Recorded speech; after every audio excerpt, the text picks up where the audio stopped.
What's up, guys? I'm Jules, and I'm here with my new YouTube channel, Jules Creates.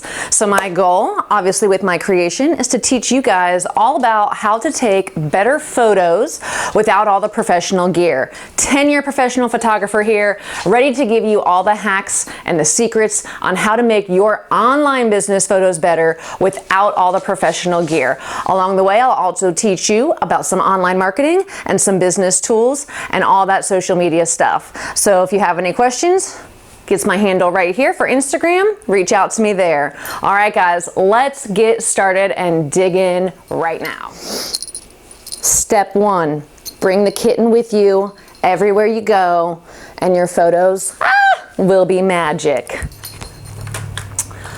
All right, step 1, lighting. How can you light your photos for any of your social media stories or on your stream to make them look more professional without all the professional gear? So first things first, a window. Any window you have is going to be the best step in creating better images. Right now where I'm at, I have a window right there. You can't see it, but I have a window right here to my side. A lot of this room I'm in is white, so it's reflecting a lot of the light off, so that's going to be beneficial as well. But the best hack is to get yourself a video light. This is a video light I got on Amazon. It's not that expensive. You can get cheaper ones, which I can link down in the show notes. But this is a video light, and it's going to light my face a lot brighter than if I didn't have a light. So make sure you check that out. You can see the big difference between light, no light, light, no freaking light. So make sure and get yourself a video light. This one dials up and down as well, and that way I can do a lot more with it. So that's going to be one big step. Another way to do that, though, is to use your cell phone. All of our cell phones have a flashlight. So you can always light yourself with a flashlight or light someone else with the flashlight to take a photo as well. Am I sitting on a kitten? I'm sitting on a kitten, aren't I? Always with the kitten. All right, so when you're not facing the window and you figured out your light, the next thing, step 2, is how you frame your face in your photos or your Instagram stories or anything along those lines. So right now, I'm framed in the photo. I'm relatively centered. I'm a little bit higher up, as you can see. But one thing you want to avoid is this whole thing. Why would you want to be that close to the camera? So I'll give you an example. I'm gonna pull up my handy dandy phone.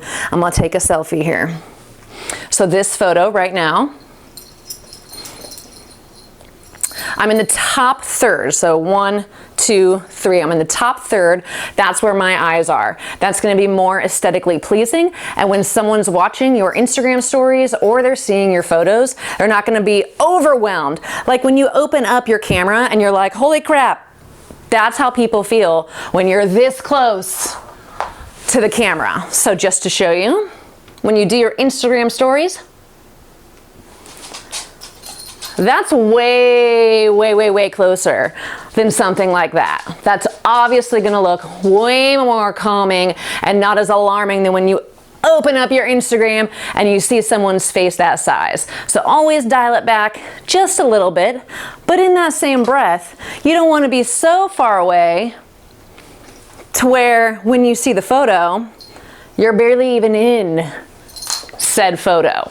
So make sure you try to get that balance where your face is prominent in one of the top thirds to where your eyes are in eye line for people, but you're not overtaking to where people have to back their phone up just to watch your stories or see your photos. All right, so number 3 is your background. For photos and video and anything you're posting on social for your online business, you want to make sure that your background isn't insane. You don't want to look like your balls to the walls a hoarder For real, don't want to look like a hoarder. And I'm gonna be honest right now, I'm in probably one of the messier rooms of my home. To this side, I have a stack of boxes that I ordered from Amazon and haven't broken down yet. To this side, I have the animal crates and an air conditioning unit, an indoor air conditioning unit, because it gets hot in Atlanta. So I don't have the cleanest space in this particular room, but this is the room I wanted to film in. So I chose, my kitten yawned. I chose this white background with some of my camera gear in the background to have it a little bit diverse, but it's still relatively empty. What you want to avoid is this. Where did all this stuff come from? What is this? This looks awful. So some things to avoid in your home is distracting crap in the background. All the boxes, my boyfriend's like Boba Fett helmet. Love Star Wars. But you don't want to have all of that stuff in the background of your image, even if you're taking a selfie for your Instagram or for your Facebook. And then outside, you kind of want to avoid a ton of cars in the background, a ton of busyness, a ton of people. If you live in a very busy city, that's sometimes harder to achieve. But honestly, even in most cities, in Chicago, New York City, all these fun places that I love to go, there are alleys that you can go into that don't have as many people and that are a little more secluded. There's usually always a way to go about getting a photo without a bunch of crap in the background. It doesn't have to be solid white. It doesn't have to be a solid color.